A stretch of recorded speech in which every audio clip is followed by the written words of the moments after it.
আমি মাকে খুশি করতে গেলে বউ নারাজ, বউকে খুশি করতে গেলে মা নারাজ। কিন্তু আমি একজন মানুষ, কোন দিকে যাব? ইসলাম বলে তুমি তোমার মার কি?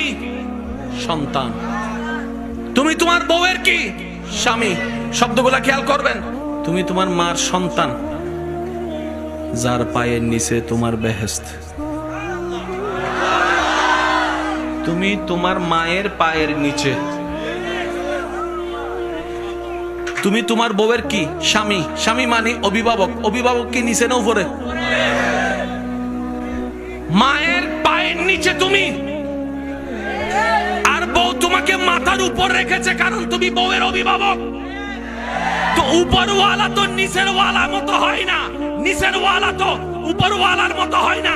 এবার সে বলে আমি করব কি? বলে যে শুনো, তুমি মাকে মাথায় রাখো, বউকে বুকে রাখো।